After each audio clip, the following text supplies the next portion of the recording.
그러니까 그걸 잊기 위해서 아주 열렬하게 운동을 해야 되고, 그 다음에, 해야 된다. 뭐 이런 이야기들 하거든요. 그러니까 그게 저는 부업 투자자가, 전업 투자자 말고 부업 투자자가 해야 될 일이냐.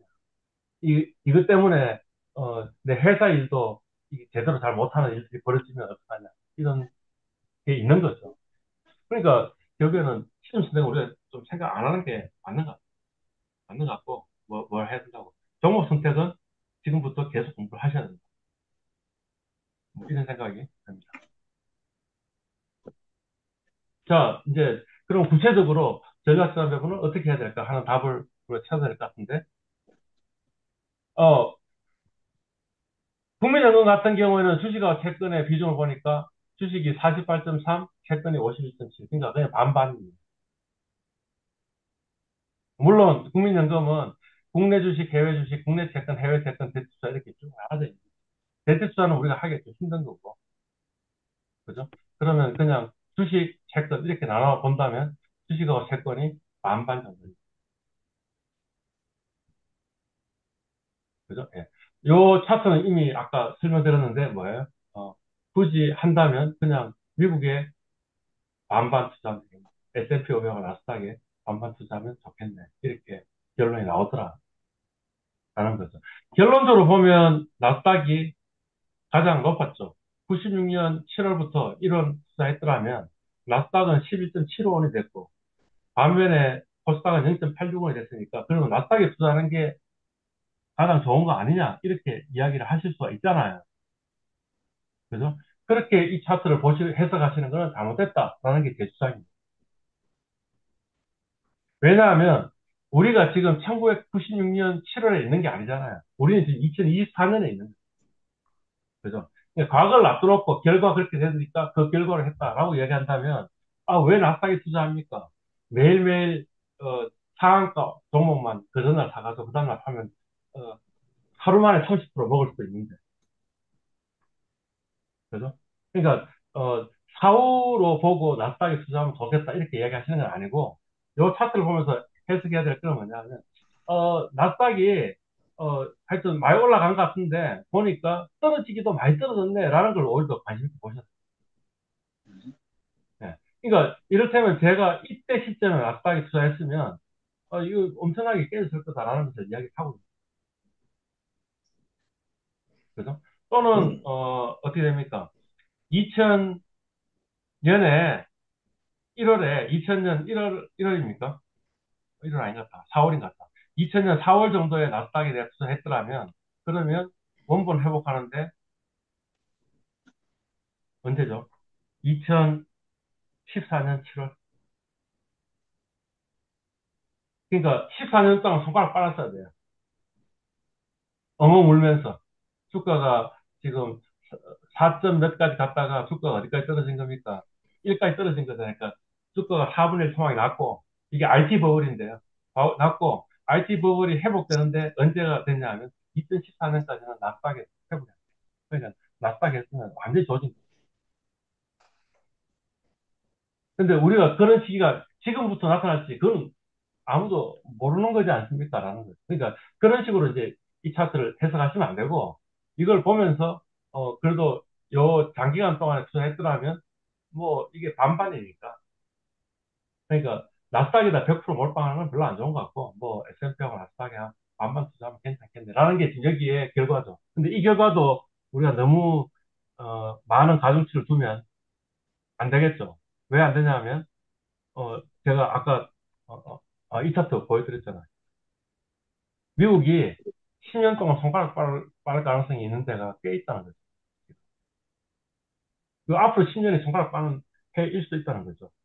왜냐하면 과거의 역사를 보면 팽창이 되고 그 다음에 수축기에는 그냥 행보, 팽창하고 수축기에는 행보, 팽창하고 수축기에는 행보, 팽창하고 수축기에는 행보, 팽창하고 수축기에는 행보, 팽창했으니까 행보할는지도 모르는 거죠. 지금 이거보다는 좀 더 있죠. 2004년까지 이제 그러면 올라갔죠, 사실은. 이렇게 돼가지고. 이렇게 이까지 올라갔죠, 지금, 현재. 예, 올라갔는데, 그럼 요게 지금 전부 다 하나의 팽창기라고 생각한다면, 이 정도 팽창했으면 꽤 많이 팽창했으니까, 이제 뭡니까?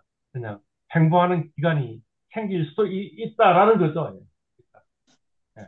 그게 이제 가장 최근에 이 행복이 언제냐, 2000년부터 2010년이었는데, 뭐, 이유는 아시죠? 이게 IT 버블 붕괴되면서 그냥 행복한 거죠. 말하자면. 2008년도 있고, 그죠? 2008년도 아마 IT 버블하고 관계가 좀 있죠, 사실은. 왜 2008년 글로벌 금융이 일어났냐 하면 그것도 있을 거고. 요 기간 2000년부터 2010년을 보면 한국 주식에 투자한 게 훨씬 더 나았다니까. 그러니까, 이거는 답은 아닌 것 같아요, 사실은. 지난 이 몇 년이죠? 10년, 20년, 30년, 96년부터 2000년을 보고, 어, 코스피는 그냥 3% 투자하고, S&P 51%, 나스닥 46% 이렇게 투자하는 거는 사실 답이 아닌 것 같아요. 그게 답은 아니고, 뭐, 여기도 한 30%? 이거, 코스닥은 앞으로도 미래가 없다고 생각합시다. 그러면. 오케이. 그래서 이건 0% 하고, 요거는 한 30%, 요거를 70%로 반반 나눠가지고, 그 정도 포트폴리오 투자하는 게 더 낫지 않을까, 이런 생각이 드는. 또 뭐, 그, 옷에 보면 이런 이야기도 하고 있습니다. 뭐 어떤 이야기를 하고 있냐면, 나이가 젊을 때는, 주식 비중을 한 80% 투자하고, 그죠? 나이가 들고 나면 주식 비중을 한 35% 떨어지고, 라고 이야기를 하기도 합니다. 예. 별로 그렇게 저는 동의하지는 않습니다, 사실은. 이, 글라이드 패스, 이 자산 배분에 대해서. 근데 뭐, 이걸 따라가시는 것도 나쁘진 않을 것 같다. 어떤 의미에서 나쁘진 않을 것 같다라고 말씀드리는 거냐 하면, 그래도 주식을 0%는 아니잖아요. 또는 주식이 100%는 아니잖아요. 그러니까 주식이 100%, 0% 이런 게 좀 문제 있는 것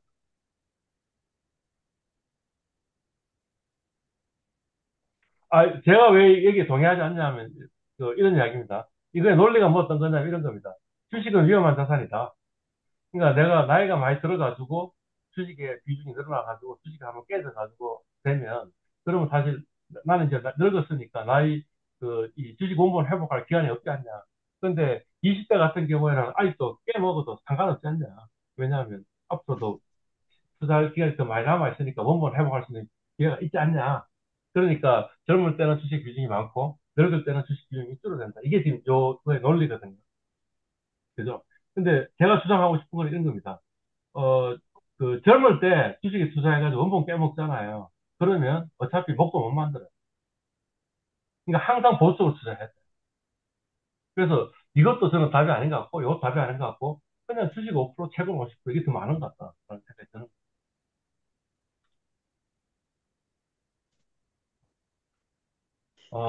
요거는 이제 국보채, 그러니까 국채, 우리나라 국채, 그 다음에 코스피, 그 다음에 아파트 가지고 뭔가 그럴듯한 답이 뭐냐라는 걸 계산해 보니 이렇게 나오더라. 라는 거죠. 가령 앞에 봤던 걸로 이야기하면 아까 기울기 샤프 레시오 맥시마이즈 하는 걸로 하면 그러면 어떻게 나오느냐 하면 국채의 한 70%, 그 다음에 코스피에 한 2% 정도 투자하고 전국 아파트에 한 30% 투자하는 식으로 투자해야지 그게 옵티멀이다 이렇게 나왔어요. 근데 문제는 뭐냐면 요거의 평균 수익률이 연 2.8%예요. 표준 편차는 1.0%인데 평균이 2.8%예요. 그러니까 답이 아니에요. 이렇게 하면 우리 망한다는 사실을 알고 있잖아. 적어도 연평균 수익률이 한 10% 돼야 된다 그랬잖아. 그죠? 그래서 지금 뭘 했냐면 평균이 8% 달성하면서 분산을 위험을 가장 최소화시키는 걸 체크해 보니까 이렇게 나오다. 평균 8%에 표준 편차가 11.6%. 그러니까 사실은 10%, 10%가 좋은데 한 8%, 11.6%는 답이 나오던데 그래 해보니까 뭐라고 나오더라고. 채권은 0%. 채권 어, 이 위험은 없는데 대신에 뭐예요? 수익이 너무 낮다는 거죠. 그래서 얘는 투자하면 안 되고 뭡니까? 코스피에 한 70% 투자하고 그다음 아파트에 한 30%.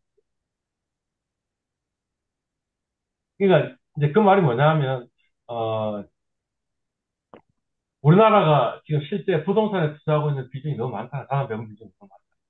우리나라는 부동산에 투자 비중이 64.4%거든요. 근데 미국 같은 경우에는 부동산에 금전세 투자 비중이 71%, 일본은 63%, 영국 53%. 근데 우리는 얼마예요? 그러니까 46%, 64%. 100 빼기 64%, 46%. 금산 46%고, 부동산, 투마치 뭐예요? 부동산에 지금 막 쏠려 있는 그런 일들이 벌어지고 있는 거죠. 그걸 이제 보려고 아마 이걸 보여준 것 같아요. 워렌 버핏 부인의 전환 배분은 이미 말씀드렸고요. 근데 저는 이것도 너무 주식에 너무 많이 들어간 거 아니냐. 그러니까 워렌 버핏이 미국의 주식시장에 대해서 너무 낙관적이지 않느냐 이런 생각이 들고요. 제 생각에는 이게 가장 간단하면서 괜찮은 자산 배분인가. 벤자민 그램이 현명한테서 공부한 거는 5대5. 그 다음에 약간 공격적인 투자자라면 6대4도 괜찮아. 굉장히 보수적인 사람이면 4대6. 그러니까 주식 4, 채권 6 정도 하는 것도 괜찮아. 이렇게 이야기했거든요.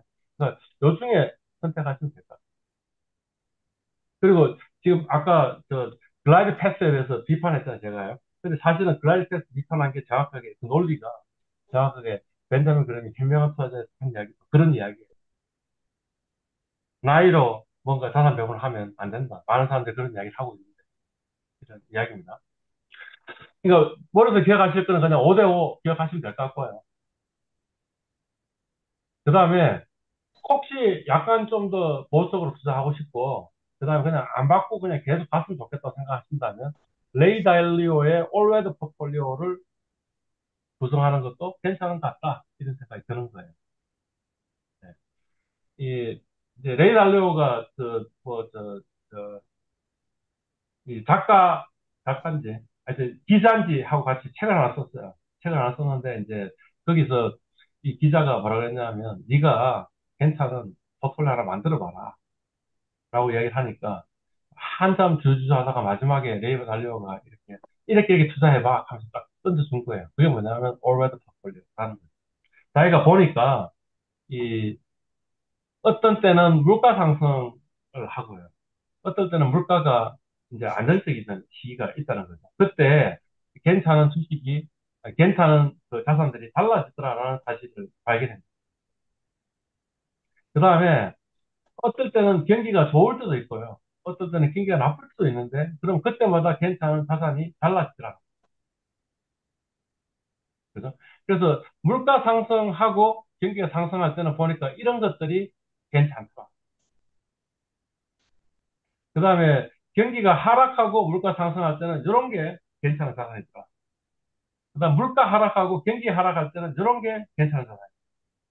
그다음에 물가 하락하고 경기 상승하면 이런 게 괜찮은 자산이니 그러면 우리가 지금 물가가 고인플레이 시기일지 저인플레이 시기일지 예측할 수 있냐? 없다. 노바디. 그다음 뭐예요? 경기 상승 하락도 예측할 수 없다. 그죠? 그러면 이거 그냥 전부 다 한꺼번에 갖고 있으면 되지 않냐? 그죠? 그리고 이런 국면이 몇 프로 일어나느냐? 여기 25%라고 했는데 과거 역사에 보니까 이게 몇 프로라고 적혀 있겠죠. 그 다음에 과거 역사에 보면 몇 프로 있을 거 아니에요? 그걸 생각해서 어떤 웨더, 올 웨더, 모든 날씨에도 어떤 날씨에도 괜찮은 포트폴리오라는 것을 만드니까 이렇게 나왔다. 근데 뭡니까? 주식이 30%, 중기국채에 15%, 장기국채에 40%. 그래서 뭐냐면 이 지금 국채가 다 합쳐서 얼마예요? 55%. 주식은 30%. 그 다음에 금도 좀 들어가고 원자도 들어가고 7.57% 하니까 그게 그냥 6대4 주식 6 채권 4 보통 표준 포트폴리오가 미국에서는 주식 6 채권 4 이렇게 이야기를 하거든요. 근데 그거에 비해 가지고 퍼포먼스 낮은데 지금 낮아요. 파란 색깔이 올웨더고 요 오렌지 색깔이 뭐냐면 6대4 포트폴리오인데 6대4 포트폴리오 훨씬 퍼포먼스가 좋죠. 그죠? 근데 그걸 보시지 말고요. 요 여기서 떨어진 거 있죠. 요렇게 하락하는 국면이 있잖아요. 그때 하락한 걸 한번 보십시오.